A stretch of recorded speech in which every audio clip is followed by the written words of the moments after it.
Vítam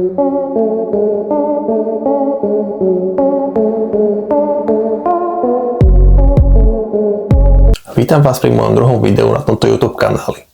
Video, ktoré som pre vás natočil, je natočené v týždni v rozmedzi medzi 2. až 8. februárom. V pondelok som spojil aktivity. Začal som chôdzou v zóne 1 na bežiacom páse so sklonom v trvaní 45 minút. Po chôdze nasledoval stacionárny bicykel v trvaní 10 minút. Na bicykli som išiel veľmi zľahka, nebol som dokonca ani v zóne 1, bol som pár tepov pod ňou. Po bicykli nasledoval silový tréning celého tela.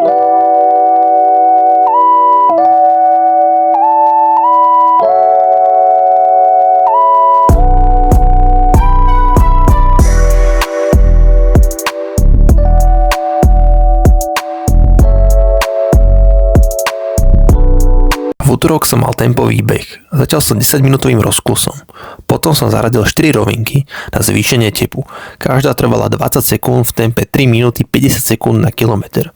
Medzi jednotlivými rovinkami som mal 80 sekúnd ľahkého výklusu, čiže pomer výkon a oddych bol 1:4. Samotný tempový beh bol 1x10 km v tempe 4 minúty 15 sekúnd na kilometr pri sklone bežiaceho pásu plus 1%. Na záver som išiel ešte 10 minút výklus. V stredu som bol behať v trvaní 1 hodiny v zóne 2. Večer som si dal druhý silový tréning v rámci týždňa.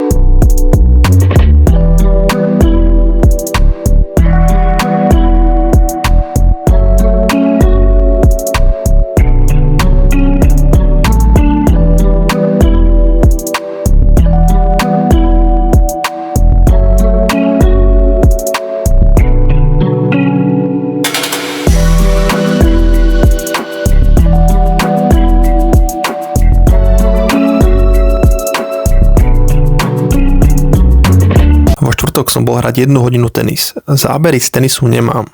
Večer som si dal chôdzu so sklonou na bežiacom páse v trvaní 75 minút v zóne 1. V piatok som si dal voľno, aj keď pôvodný plán bol iný. V sobotu som mal intervalový tréning na bežiacom páse nastavenom na sklon plus 1%. Začal som s 10 minútami rozklusu. Potom nasledovali 4 rovinky v trvaní 20 sekúnd v tempe 3 minúty 20 sekúnd na kilometr.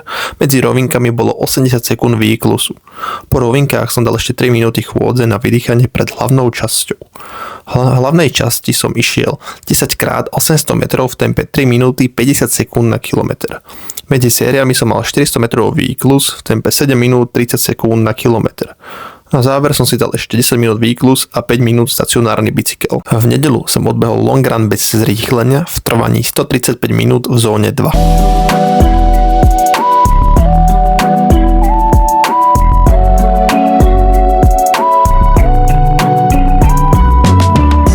Ďakujem za pozretie tohto videa. Sem na YouTube chcem dávať videá, kde s vami budem zdieľať svoju športovú cestu. V tomto prípade to je príprava na maratón. Chcem zdôrazniť, že takto to robím ja. Použitie tipov alebo štruktúry z videa je na vlastnú zodpovednosť. Ak sa ti video páčilo, nezabudni dať like. Prihlás sa na odber, aby ti neunikli ďalšie nové videá. Budem rád za spätnú väzbu v komentároch.